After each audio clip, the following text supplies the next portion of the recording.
फिर से शॉपिंग पर चलेंगे और जो तुम्हारे सैंडल रह गए ना वो कल दिला दूंगा। ठीक है देवर जी, हाँ भाभी बोलिए। आज से घर का आधा रेंट और राशन का खर्चा आप भी दोगे।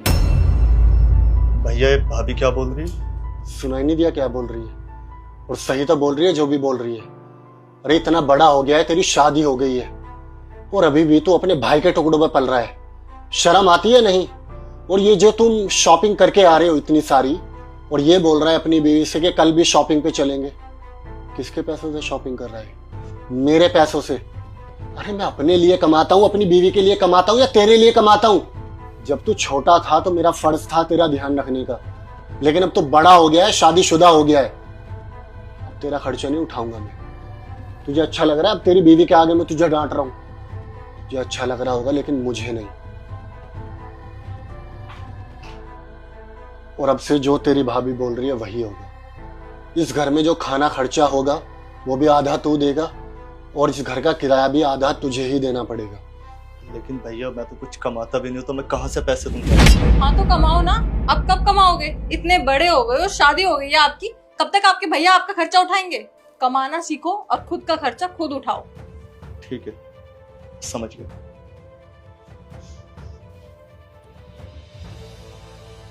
आ गए अपने प्यारे भैया भाभी से अपनी बेइज्जती करवा के। मुझे बहुत अच्छे से पता था एक ना एक दिन तो ये जरूर होना था, और देखो आज हो ही गया।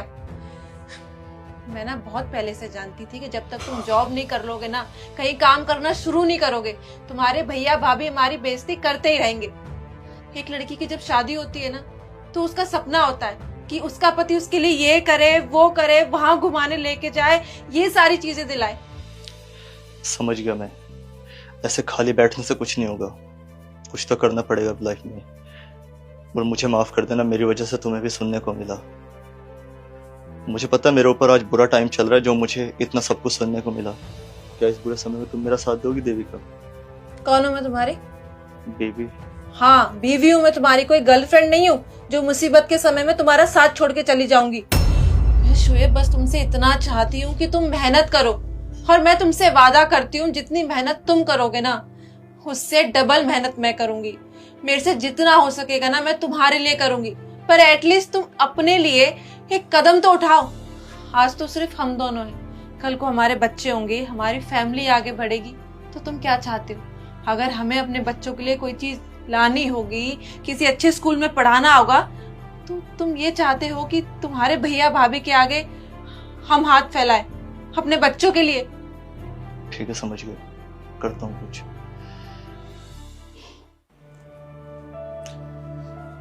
भैया वो मैं ये बोल रहा था आपसे कि इस घर का किराया कितना देना होगा मुझे? तुझे नहीं पता इस घर का कितना किराया है? नहीं, क्योंकि हमेशा आप ही मैनेज करते हो सारी चीजें, इसलिए नहीं पता।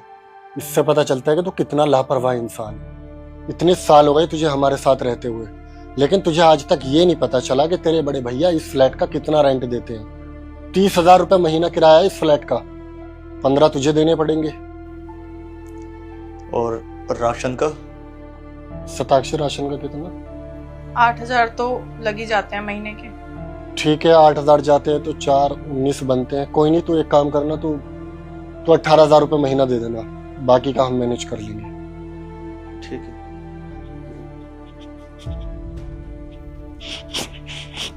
सुनो, आपको नहीं लगता आपने शोएब पे ज्यादा प्रेशर डाल दिया? अभी तो उसने कमाना शुरू भी नहीं किया, इतने पैसे कहाँ से देगा वो?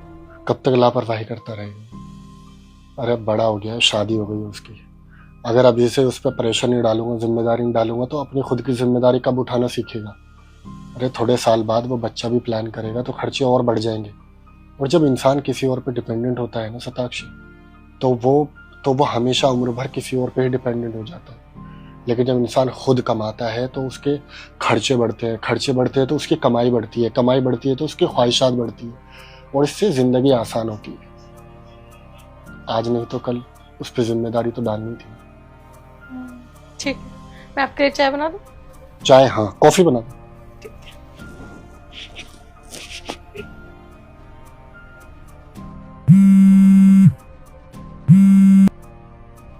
नमस्ते पापा जी। नमस्ते बेटा शोएब। पापा मैं देविका को लेकर गांव आ रहा था। क्या गांव आ रहा था? क्यों, तेरी सैम से लड़ाई हो गई क्या? नहीं नहीं पापा, लड़ाई झगड़ा नहीं हुआ। भैया ये बोल रहे थे कि अब से घर का आधा किराया तुझे देना होगा और घर में जो राशन आता है आधा, उसका खर्चा भी तुझे ही देना होगा। अब बताओ पापा, जब मैं कुछ कमाता नहीं तो मैं कहाँ से किराया दूंगा? बेटा वैसे तेरा भाई या तेरी भाभी सही तो कह रहे हैं, कमाना तो पड़ेगा ही। और रही बात बेटे गांव की, तो सुन, गांव में भी आके क्या करेगा, यहाँ कुछ काम तो है नहीं। रही मेरी पेंशन से मेरा तेरी माँ का खर्चा चल जाता है, इतना ही काफी है। अब मैं तुझे कहाँ से खिलाऊंगा, तू ही बता। तो बेटा कुछ ना कुछ काम तो करना ही पड़ेगा ना। तो तू एक काम कर, या तो कोई छोटी मोटी जॉब देख ले और सरकारी जॉब की तैयारी कर ले। पापा ये कोई टाइम है कि जॉब ढूंढने का? और इतनी जल्दी मैं कहाँ से जॉब ढूंढ लूंगा, ये बताओ। देख बेटा शोएब, मुझे पता तू पढ़ने में ना बहुत होशियार था, कुछ ना कुछ जरूर कर लेगा। और सरकारी जॉब की तैयारी कर, हो सकता तेरी सरकारी जॉब भी लग जाए, तब तक प्राइवेट नौकरी ढूंढ ले कोई। गवर्नमेंट जॉब की तैयारी? हाँ बेटा देखो, कुछ ना कुछ तो करना ही पड़ेगा, तो बेटा देख ले। ठीक है पापा, समझ गया। ठीक।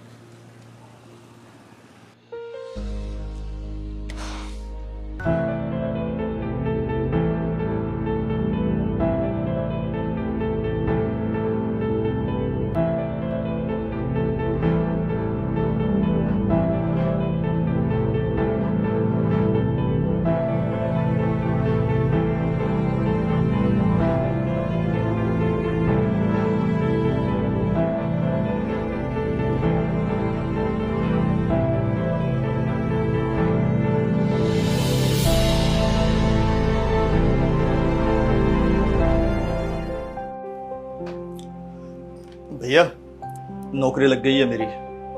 गवर्नमेंट जॉब का एग्जाम दिया था मैंने, जो कि क्लियर हो गया है। और बैंक में मैनेजर की पोस्ट मिली है मुझे, और सैलरी 45,000 रुपये महीना है। 6 महीने बाद 10,000 रुपये सैलरी और बढ़ जाएगी, तो 55,000 रुपये सैलरी हो जाएगी प्रॉपर मेरी। अच्छा सुना सताक्षी, अरे ये तो बहुत अच्छी न्यूज है, लेकिन कब में तैयारी की, हमें तो पता ही नहीं चला।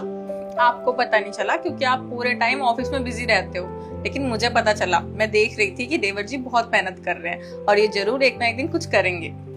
भैया फिलहाल 45,000 रुपये सैलरी है मेरी, और आपने बोला था कि 18,000 रुपये मुझे आपको देने होंगे। तो इस महीने के 18,000 और पिछले महीने के 18,000 मिला करके मैं आपको दे दूंगा कल ही। चलता हूँ। अच्छा सुन, तुझे खुशी नहीं हुई कि अब तेरी नौकरी लग गई है और तू अपने पैरों पे खड़ा हो गया है? हाँ भैया, हुई है ना बहुत ज्यादा खुशी कि आज मैं अपने पैरों पर खड़ा हो गया हूँ। कम से कम कोई इंसान अब मुझे ताने तो देगा ना कि मेरे पैसों पर पल रहा है और मेरे पैसों से शॉपिंग चल रही है। कम से कम अब कोई इंसान मेरी बीवी के सामने मुझे जलील तो नहीं करेगा। देवर जी अभी तक आप उसी बात को लेके बैठे हुए हो। आपको क्या लगता है कि आपके भाई ने आपसे पैसे मांगे थे इसलिए क्योंकि आपके भाई आपको एहसान दिखा रहे थे? ऐसा नहीं है। आपके भैया ने आपके ऊपर दबाव इसलिए डाला था ताकि आप कुछ अच्छा करो, क्योंकि जब तक इंसान के ऊपर दबाव नहीं पड़ता ना किसी चीज का, तब तक वो अपनी लाइफ में आगे नहीं बढ़ता। और देखो, जब आपके ऊपर जिम्मेदारी का प्रेशर पड़ा तो आपने कुछ किया ना, और आज देखो आप कितने अच्छे पोस्ट पे हो। मतलब ये सब कुछ प्लान भैया का था? हाँ दीदी बिल्कुल सही कह रही है, और दीदी ने ये सब कुछ मुझे पहले ही बता दिया था। देखो शुएब, इंसान ने जब किसी और पे डिपेंडेंट रहता है ना, तो वो जिंदगी भर उसी पर रह जाता है।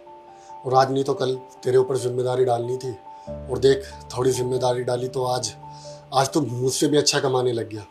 यही तो मैं चाहता था। बड़ा भाई छोटे भाई से यही तो चाहता है कि जिस तरह वो कामयाब है, उससे कहीं ज़्यादा उसका छोटा भाई कामयाब है। आई एम सॉरी भैया, मैं आपको समझ ही नहीं पाया और मैं ही आपको अपना दुश्मन समझने लगा। मुझे नहीं पता था कि आप ये जो सब कर रहे हैं मेरी भलाई के लिए ही कर रहे हैं। हो सके तो भैया माफ़ कर देना। छोटा भाई हूँ, अगर आप नहीं माफ़ करोगे फिर कौन करेगा? It's okay. अब भाई थोड़ी मिठाई मंगवाओ यार, आज तो खुशी का दिन है, सेलिब्रेशन का दिन है। फाइनली छोटे की नौकरी जो लग गई। हाँ, मैं खीर भी बना देती हूँ, भगवान जी को भोग लगा दूंगी। ठीक।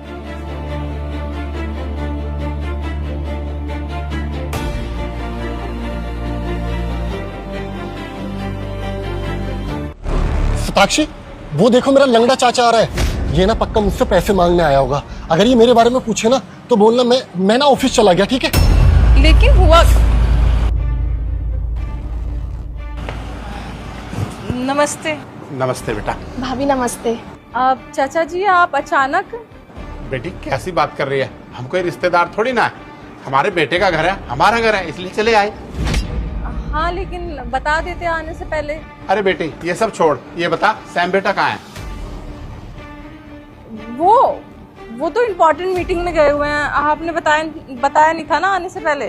पर बेटा कल तो बात हुई थी, कह रहे थे मैं घर पे ही हूँ।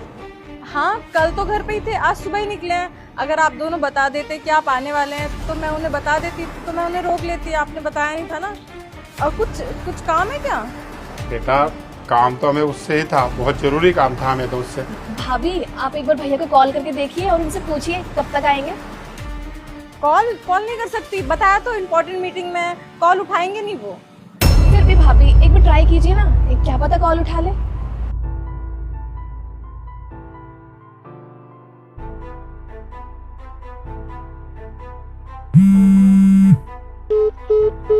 देखो कट कर दिया, बोला था ना उठाएंगे नहीं, इम्पोर्टेंट मीटिंग में है। बेटा एक बार और ट्राई करो ना। वैसे भी मैं ना 100 कॉल कर चुका करीब करीब, पर उसने मेरा फोन ही नहीं उठाया।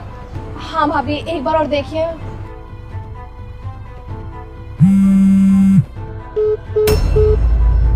मैंने बोला ना नहीं उठाएंगे। अब मुझे बता दीजिए, मैं उनकी वाइफ ही तो हूँ, अगर कोई इम्पोर्टेंट काम है तो। पिताजी बता दीजिए भाभी को। हाँ बेटा काम तो बहुत अर्जेंट था, उतारना बेटा।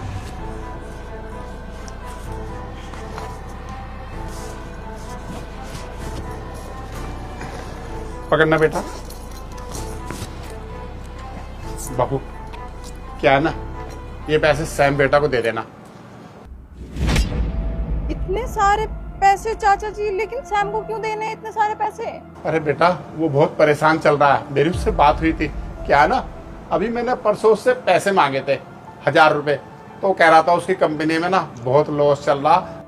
हेलो नमस्ते चाचा। नमस्ते बेटा। बेटा वो क्या ना, वो मुझे तू 2000 रुपये भेज देगा, मुझे दवाइयाँ लेनी है। चाचा मैं आपको क्या बताऊँ, पिछले 1 महीने से मेरा काम बिल्कुल भी अच्छा नहीं चल रहा, बल्कि मेरे ऊपर तो कर्जा हो रहा है, और अगर मैंने बैंक का लोन नहीं चुकाया तो हो सकता है कि मुझे अपनी कंपनी बंद करनी पड़े। पूरा 7 लाख रुपए का लोन है मेरे ऊपर, और मैंने सिर्फ 2 लाख रुपए चुकाए हैं। 5 लाख रुपए का कर्जा अभी भी मेरे सर पर है। देखो चाचा आप ना मेरे बाप समान हो, अगर मेरे पास पैसे होते ना तो मैं आपको कभी भी मना नहीं करता, एक ही बार में कॉल पे ही डाल देता। आप एक काम करो, आप किसी और से ले लो, मेरे पास जब होंगे मैं आपको दे दूंगा। अच्छा बेटा कोई बात नहीं बेटा, मैं इधर उधर से इंतजाम कर लूंगा, तू चिंता मत कर, सब ठीक हो जाएगा। ठीक है। आया बड़ा 2000 रुपए चाहिए। ये लोग भी ना रिश्तेदारी तब जोड़ते हैं जब इनको पैसे चाहिए होते हैं, बाप समान। अच्छा, आप लोग अंदर बैठिए ना, बहुत बातें हो गई यहीं पे खड़े खड़े। आइए। नहीं भाभी अंदर नहीं आ सकते। वो क्या है ना, जब हम गांव से चले थे ना शहर आने के लिए, तो हमने अपनी वापसी की ना ट्रेन की टिकट तभी करा ली थी, तो ट्रेन हमारी छूट जाएगी अगर यहाँ रुके तो। अरे छोटी, ये कौन सी बात होती है, ऐसा थोड़ी ना होता है। आप अभी आए और अभी जाने लग रहे हो। कोई बात नहीं बेटा। और हाँ बेटा, सैम से कहना कि उसका चाचा भी जिंदा, अगर कोई भी परेशानी हो ना तो ना हमें याद करेगा। क्यों बेटी, वो क्या ना, वो तो अपने हिस्से की जमीन बेचे आया था। अब मेरे पास जो 3 बीघे जमीन थी ना, वो मैंने बेच दी। अरे आखिरकार हमारे तो खून है सैम, हम उसके काम नहीं आए तो कौन काम आएगा। और आखिरकार एक ही तो ले दे करके हमारे बेटा है, तो इसलिए बेटा हमने वो जमीन बेच दी। और उस सैम से कहना चिंता करने की कोई बात नहीं है, अभी उसका चाचा और उसकी बहन ना जिंदा है। चाचा जी वो बात तो ठीक है, लेकिन ऐसा नहीं होता। आपने अपनी जमीन बेच दी। अरे काम में तो उतार चढ़ाव होता रहता है, काम सही हो जाता, आपको जमीन बेचने की क्या जरूरत थी? अभी तो छोटी की शादी भी बाकी है। नहीं भाभी कोई बात नहीं, वो क्या है ना, हमारा कोई सगा भाई नहीं है, तो चाचा का लड़का ही सही, लेकिन हम उनको सगे भाई से भी बढ़ के मानते हैं, तो उनके लिए इतना तो हम कर ही सकते हैं। और वैसे भी भाभी हमारा क्या है, कल को शादी हो जाएगी, शादी करके हम तो दूसरे घर चले जाएंगे, तो इस ज़मीन का हम भला क्या करेंगे? तो भैया के ये पैसे काम आ जाएंगे, हमारे लिए इतना ही काफ़ी है। अच्छा बेटा चलते हैं।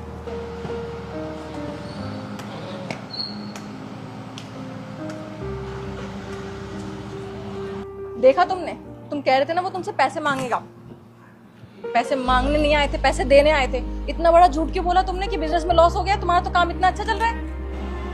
यार शताक्षी, पापा के जाने के बाद मुझे लगा कि ये सिर्फ मतलब में मुझसे रिश्ता निभाना चाहते हैं। मुझे सच में नहीं पता था कि चाचा मुझे सच में अपने बेटे जैसा मानते हैं। एक दिन इनका मेरे पास फ़ोन आया, मेरे पास पैसे होते हुए भी मैंने इनको मना कर दिया।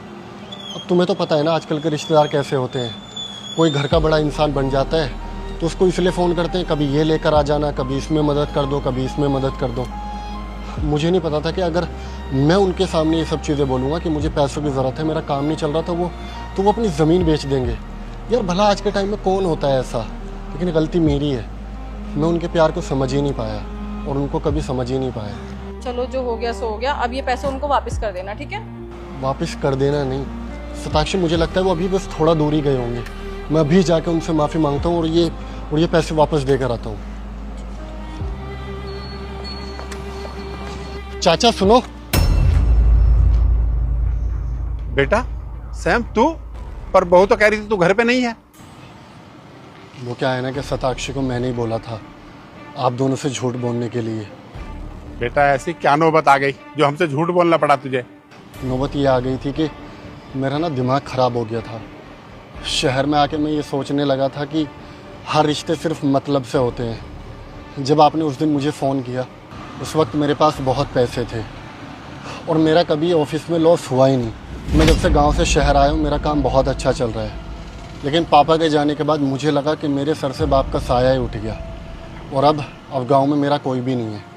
लेकिन मैं भूल गया था कि पापा के बाद मेरे चाचा है जो मेरा ख्याल रख सकते हैं, जो मेरी परवाह करते हैं। मुझे लगा जब आपने मुझसे पैसे मांगे आप लोग सिर्फ पैसों के लालच से मुझसे रिश्तेदारी निभाना चाहते हैं और मतलब रखना चाहते हैं। लेकिन जैसे ही आपको पता चला कि मैं मुसीबत में हूँ, मेरा काम अच्छा नहीं चल रहा, तो बिना कुछ सोचे समझे आप लोगों ने अपनी ज़मीन बेच दी और इतने सारे पैसे लेके मेरे दर पे चले आए। इवन आपने मेरा आने का भी इंतज़ार तक नहीं किया। मुझे अपनी गलती का बहुत पछतावा है। प्लीज़ चाचा मुझे माफ़ कर दो। मैं आगे से कभी भी ऐसा नहीं करूँगा। बेटे तूने ना ये सच बता के हमें और दुखी कर दिया। काश तू ये सच ना हमें बताता। बेटा मुझे बहुत दुख हुआ।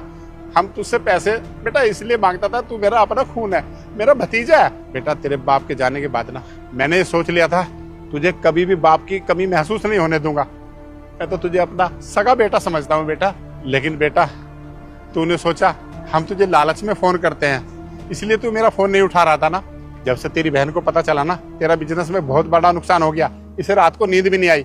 इसने मुझसे खुद कहा पापा भैया बहुत परेशान है, क्यों ना हम ये अपनी जमीन बेच करके भैया की मदद कर देते हैं। तू जानता तेरे से बहुत प्यार करती है तेरी बहन। और इसने ना अपनी शादी और दहेज की भी परवाह नहीं करी। कहा कि पापा ऐसा करो जमीन बेच दो, भैया के काम आ जाएगी। मेरी शादी तो मेरा भैया ना कभी भी कर देगा बेटा। लेकिन तेरी तरफ से ना आज हमारा दिल टूट गया। तू अपना ध्यान रख, हम चलते हैं बेटा। चाचा आप प्लीज़ कहीं मत जाओ। मैं चाहता हूँ कि आप दोनों ना मेरे साथ यहीं पे रहो।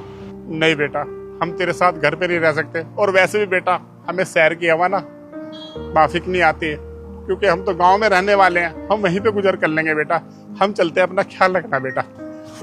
और हाँ बेटा जाने से पहले एक बात कहूंगा, तुझे कभी भी कोई परेशानी आए ना, कोई मुसीबत आए, तो अपने चाचा को याद कर लेना। मैं जिंदा हूँ बेटा, मैं हमेशा ना तेरे साथ हूँ, ठीक है? चलते हैं बेटे।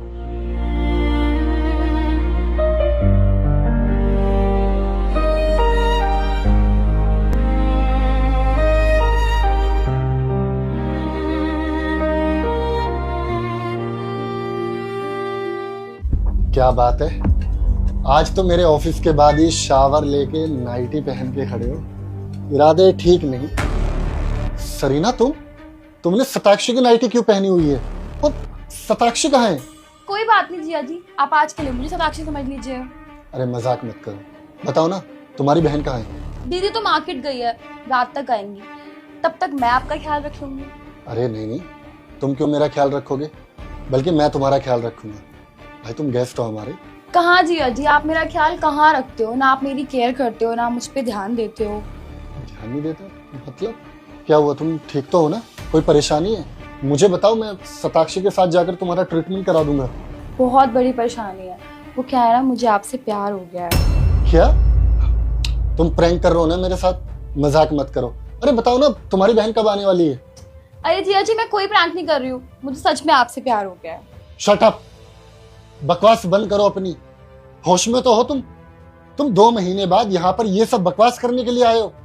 तुम्हें बहुत अच्छे से पता है कि सताक्षी मेरी बीवी है और तुम्हारी बड़ी बहन। ये सब तुम्हारे दिमाग में ख्याल आया भी कैसे? तुम्हें क्या लगा कि तुम इस तरह के कपड़े पहन के मेरे सामने आ जाओगे और मैं बहक जाऊंगा? मैं सताक्षी से बहुत प्यार करता हूँ, वो वाइफ है मेरी। और कैसी बहन हो यार, तुम अपनी बड़ी बहन का घर तोड़वाना चाहती हो। देखो, ये ख्याली पुलाव अपने दिमाग से निकाल दो, हमारे बीच कुछ भी नहीं होने वाला, समझे? अपने दिमाग का इलाज कराओ, और अगर तुम्हें कोई डॉक्टर नहीं मिलता तो मुझे बोलो, मैं कराऊंगा तुम्हारे दिमाग का इलाज। और प्यार करने के लिए तुम्हें मैं ही मिला, दुनिया पड़ी है। मेरे साथ तो तुम्हारा कुछ भी नहीं हो सकता, क्योंकि मैं सताक्षी को बहुत चाहता हूँ और मैं सिर्फ उसका हूँ, समझ आई? और अगर ये बात तुम्हारी बहन को पता चली कि तुम मुझ पे डोरे डाल रहे हो, तो उसके दिल पे क्या बीतेगी? अरे वो नफरत करेगी तुमसे, नफरत। अरे जिया जी, कौन बता रहे दीदी को? मैं नहीं बताऊंगी और आप भी मत बताना, ओके? तुम्हें क्या लगता है कि मैं नहीं बताऊंगा? मैं उसको डेफिनेटली बताऊंगा। जब तुम्हारी हरकत उसको पता चलेगी ना, देखना वो जिंदगी भर के लिए तुमसे वास्ता मतलब खत्म कर देगी। समझ आ रहा है तुम्हें? अभी भी मैं तुम्हें एक मौका देता हूँ, तुम्हारे दिमाग में जो ये ख्याली पुलाव पके हैं ना, ये सब निकाल दो, वही तुम्हारे लिए अच्छा होगा। जीजा जी, आपने वो कहावत नहीं सुनी क्या, साली आधी घरवाली? तो मैंने तो आपको अपना आधा हस्बैंड मान ही लिया है। आधी घरवाली? ये किस बेवकूफ ने कहावत लिखी है? जब देवर छोटा भाई हो सकता है तो साली बहन जैसी क्यों नहीं हो सकती? मैंने हमेशा तुम्हें बहन की नजरों से देखा है, बहन माना है। सरीना प्लीज होश में आओ और ये सब चीजें अपने दिमाग से निकालो। यही तो प्रॉब्लम है कि आपने मुझे उस तरह से कभी देखा नहीं। आप मुझे उस तरह से देख लो ना। देखो, मैं आपको सेक्सी नहीं लगती क्या? अपनी बकवास बंद करो। और अब तो मैं सताक्षी को बता कर रहूंगा। आने दो सताक्षी को, उसको मैं सब कुछ सच सच बताऊंगा कि कैसे उसकी छोटी बहन का दिमाग खराब हो गया है। मैं बाहर इंतजार कर रहा हूँ।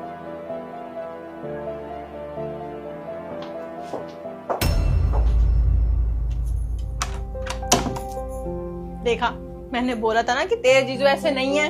सीरियसली दीदी, मैंने देख लिया, जीजा जी आपसे बहुत प्यार करते हैं और आपके लिए बहुत लॉयल है। मुझे सीरियसली लगा था कि वो आपके लिए सच में लॉयल है, लेकिन आज मुझे सच में ट्रस्ट हो चुका है। चल अब बाहर चलते हैं, सब कुछ बता देते हैं, वरना बहुत गुस्सा करने वाले हैं आज वो हम पे। चलो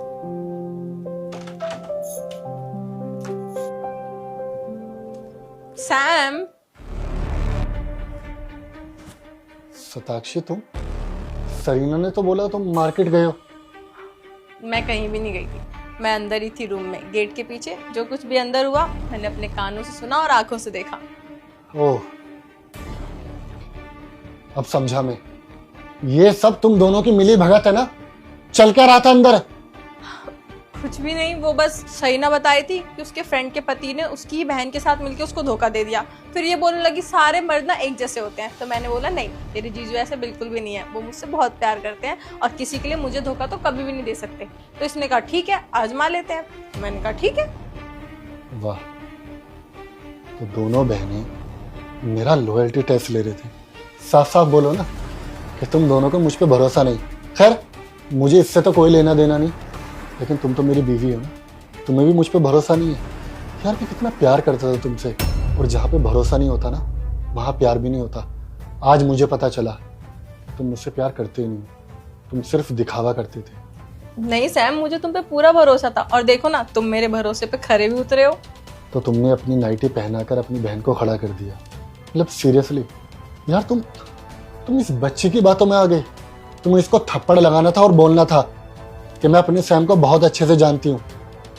तुम्हें भी मुझ पे डाउट हुआ, तभी तो तुमने इसको परमिशन दी ना ये सब वाहियात हरकत करने के लिए। सॉरी सैम, गुस्सा मत करो, बस छोटा सा मजाक था, मैं आगे से नहीं करूंगी। I am so sorry. Sorry जीजू, हम लोग बस मजाक कर रहे थे, हमें नहीं पता था आपको इतना बुरा लग जाएगा। तुम यहाँ पढ़ाई करने आए हो ना, तो अपनी पढ़ाई पे ध्यान दो और ये उल्टी सीधी न्यूज़ देखना बंद करो। खड़े क्या हो, अंदर जाओ और ये कपड़े चेंज करो। और तुम्हें ना थप्पड़ लगेगा, सुधर जाओ। तुम बड़े हो चुके हो, बच्चे नहीं रहे। सॉरी, आगे से नहीं आजमाने चली थी।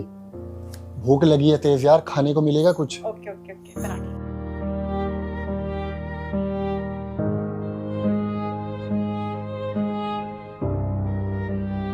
टाइम से आ जाना।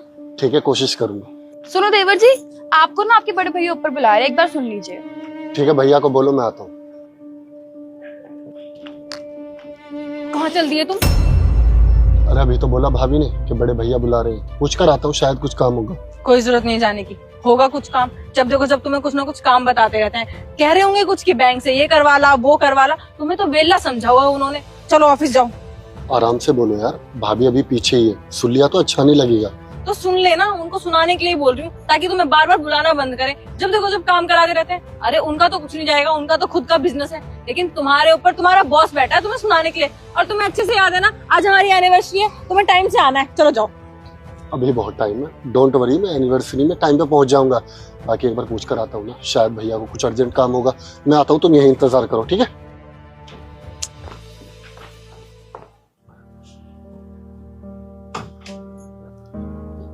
क्या हुआ, तुम अकेले आई हो? तुम तो सैम को बुलाने गई थी। बोल दिया मैंने उन्हें, आ रहे हैं वो ऊपर। ठीक है। भैया आपने मुझे बुलाया, क्या हुआ, सब ठीक तो है ना? हाँ सैम बुलाया था मैंने। जरा मैं भी तो सुनो इनकी बातें। क्या कराते हैं आज मेरे हस्बैंड से? जब देखो जब कुछ ना कुछ काम कराते रहते हैं। कठपुतली समझा हुआ मेरे हस्बैंड को। ये कुछ पैसे रख ले तू, तेरी सालगिरह है आज, और साक्षी को बाहर लेके चले जा। ये ले। अरे भैया एनिवर्सरी में लोग गिफ्ट देते हैं, आप पैसे क्यों दे रहे हो? सैम मुझे अच्छे से पता है कि लोग गिफ्ट्स देते हैं, लेकिन अभी तुझे तोहफे से ज्यादा इन पैसों की जरूरत है। तू रख ले भाई से। नहीं भैया, ऐसे शर्मिंदा मत करो, मैं आपसे पैसे नहीं ले सकता। मैं जाऊंगा ना उसके साथ रात में, मैं लेकर जाऊंगा उसको डिनर पे। सैम और कितना झूठ बोलोगे अपने भैया से? मैंने सब कुछ बता दिया उन्हें कि तुम्हारी जॉब चली गई और तुम कितने परेशान हो अभी। तुम ये पैसे रख लो, तुम्हारे काम आएंगे। सैम मुझे अच्छे से पता है कि तेरी नौकरी नहीं है अभी तेरे पास, पर तूने मुझसे झूठ बोला। तेरा बड़ा भाई हूं सैम मैं। अगर मुसीबत के टाइम पे मैं तेरी मदद नहीं करूंगा तो और कौन करेगा? तूने एक बार भी ये नहीं सोचा कि तू मेरे को आके बताए कि क्या चल रहा है तेरी लाइफ में? मुझे सब बता दिया था शरीना ने। तेरी जॉब नहीं है और डेली तू जॉब पे जाने का बस नाटक करता है कि घर वालों को और तेरी बीवी को ये लगे कि तू बाहर जाके नौकरी कर रहा है, और तू बस सबके आंखों में धूल झोंक रहा है, झूठ बोल रहा है तू कि तू बाहर जाके नौकरी कर रहा है सैम। अरे ये सब तो फिर भी ठीक था, लेकिन मुझे सबसे ज्यादा बुरा इस बात का लगा कि मेरे छोटे भाई ने मुझसे बात छुपाई। तेरी भाभी ने आके मुझे ये बात बताई है सैम। तू सोच मेरे पे क्या बीत रही होगी। मुझे ऐसा लग रहा है कि मेरा छोटा भाई मुझसे प्यार ही नहीं करता है, अपनी प्रॉब्लम्स के बारे में मेरे को बताता नहीं है वो। देख सैम, मुझे अच्छे से पता है कि आज तेरी सालगिरह है, और सैम मैं बिल्कुल भी नहीं चाहूंगा कि मेरा छोटा भाई बस पैसों की तंगी के कारण अपनी सालगिरह ना मना पाए।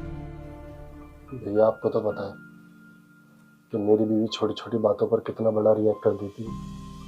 अब उसको पता चलता कि मेरी कुछ महीनों से जॉब नहीं है और घर के खर्चे के लिए भी पैसे मैं अपने दोस्तों से उधार मांग कर लेकर आया हूँ, तो वो पता नहीं कितना ही ड्रामा क्रिएट कर देती। और मैं आपको किस मुंह से बताता? आपने और भाभी ने हमेशा मेरे लिए बहुत कुछ किया है। आपके इतने एहसान है मुझ पे। आपने मुझे पढ़ाया लिखाया, इवन माँ बाप के जाने के बाद आपने शादी भी मेरी कराई, और मैं कितने एहसान लूँ आपके, इसलिए मैंने आपको बताना जरूरी नहीं समझा। लेकिन डोंट वरी, सब कुछ ठीक हो जाएगा। मैं दे रहा हूँ और भी जगह इंटरव्यूज। सैम ये कैसी बातें बोल रहा है तू? तेरा बड़ा भाई हूं मैं, और एक परिवार में दो भाइयों के बीच में एहसान उधार कब से आने लग गए? अरे आज तेरी जॉब नहीं है, तू मुसीबत में है, तेरा बड़ा भाई हूं मैं तेरे लिए कुछ भी कर सकता हूं। अब कल को मेरे पे कोई परेशानी आएगी, तू मेरे लिए खड़ा नहीं होगा क्या? एक बात हमेशा याद रखियो सैम, परिवार में एहसान उधार ये सब चीजें कभी भी नहीं मानी जाती है। ठीक है सैम, हर इंसान का अलग अलग नेचर होता है, और मुझे पता भी नहीं था कि साक्षी ऐसा सोचती है तेरे बारे में। तो एक काम करियो, इन पैसों को रख और अपनी वाइफ को मत बताइए कि ये पैसे मैंने तुझे दिए, और ना उसको हम लोग बताएंगे कि तेरी नौकरी चली गई है। और तू परेशान मत हो, मैंने बात करी है कंपनी में तेरे लिए, बहुत जल्दी तेरी ज्वाइनिंग हो जाएगी। लेकिन ये ले, अब मेरी बात मान और इन पैसों को रख, और तू खुद साक्षी को बाहर लेके जाएगा और उसको स्पेशल ट्रीट कराएगा, ठीक है? या प्लीज आप मेरी बात को समझो, इतने सारे पैसे मैं आपसे नहीं ले सकता। मैं मैनेज कर लूंगा। सैम, जब मैं यहाँ पे शादी होके आई थी ना, मम्मी पापा नहीं थे, सिर्फ तुम थे। मैंने तुम्हें हमेशा अपने छोटे भाई की तरह देखा है। आज तुम्हारे भैया सही बोल रहे हो, उनकी बात मानो, ये पैसे रखो, तुम्हारे काम आएंगे। थैंक यू सो मच भैया, थैंक यू सो मच भाभी। आप जैसे भैया भाभी हर किसी को मिले। मैं बहुत खुश नसीब हूँ। पापा के जाने के बाद आपने बाप का फर्ज निभाया और मुझे अपने बेटे की तरह प्यार दिया। और मैं जाता हूँ ऑफिस के बाद सताक्षी को डिनर के लिए। सैम, तेरा बड़ा भाई हूं मैं। अगर तेरी मुसीबतों को मैं नहीं समझूंगा तो कौन समझेगा? मैं तेरे लिए पहले भी खड़ा था और आगे हमेशा खड़ा रहूंगा। इधर आ, गले मिल। Happy anniversary. और हाँ सुन, आज बाइक लेके नहीं जाएगा तू, वहां टेबल पे गाड़ी की चाबी रखी है, जा गाड़ी से जा। Thank you.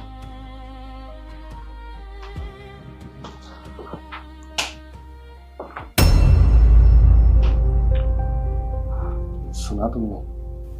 जिन भैया भाभी को तुम हमेशा गलत समझते आए हो, आज हम दोनों के बुरे दिन में वही हमारे साथ खड़े हैं। इसलिए कहते हैं सताक्षी, किसी के बारे में बिना जाने बिना पहचाने उनको इस तरीके से जज नहीं करना चाहिए। माने ये दुनिया ऐसी है, हर कोई एक दूसरे का फायदा उठाना चाहता है और अपना मतलब निकालना चाहता है, लेकिन कुछ रिश्ते दिलों के रिश्ते होते हैं और खून के रिश्ते होते हैं, जिनमें भेदभाव और मतलब नहीं निकाले जाते। सही कह रहे हो तुम। मैंने भैया भाभी को कुछ ज्यादा ही गलत जज कर लिया था, लेकिन आई प्रॉमिस मैं आगे से ऐसा कभी नहीं करूंगी और कभी भी उनके बारे में कुछ भी उल्टा नहीं बोलूंगी। उन्होंने तुम्हारा कितना साथ दिया है। तुम्हें छोटा भाई नहीं, तुम्हें बेटा मानते हैं वो। अच्छा एक बात बताओ, तुम्हारी जॉब चली गई, मुझे क्यों नहीं बताया? मुझे पराया कर दिया।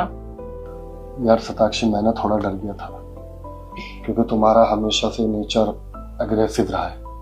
तुम्हें पता चलता कि मेरी जॉब चली गई है तो पता नहीं तुम किस तरीके से रिएक्ट करते हैं। मैंने सोचा कि पहले मेरी जॉब लग जाएगी, तभी तुम्हें बताऊंगा कि मेरे साथ पिछले कुछ दिनों में क्या बीता। बाकी एक बात बोलूं, परिवार सबके साथ रहने से बनता है। कभी भी कुछ भी ऐसा मत करना जिससे परिवार टूटे। और माँ बाप के बाद भैया भाभी तो हैं जो हमारा इस तरह से ख्याल रखते हैं। नहीं, मैं ऐसा कुछ भी नहीं करूंगी, बल्कि मैं तो अब भाभी के साथ मिलजुल के रहूंगी, बिल्कुल बड़ी बहन जैसे। Thank you. अच्छा ये पैसे रखो। और सुनो, मैं आज ऑफिस नहीं बल्कि इंटरव्यू देने के लिए जा रहा हूँ। तुम मेरे लिए दुआ करना कि आज मेरा सिलेक्शन हो जाए। और भैया भाभी को भी कन्विंस कर लो ना, वो भी शाम में डिनर पे हमारे साथ चल लेंगे और हम सब साथ में मिलकर हमारी एनिवर्सरी मनाएंगे। हाँ, मैं भाभी से बात करती हूँ और ऑल द बेस्ट। तुम्हारा इंटरव्यू जरूर क्लियर हो जाएगा। ठीक है। बाय।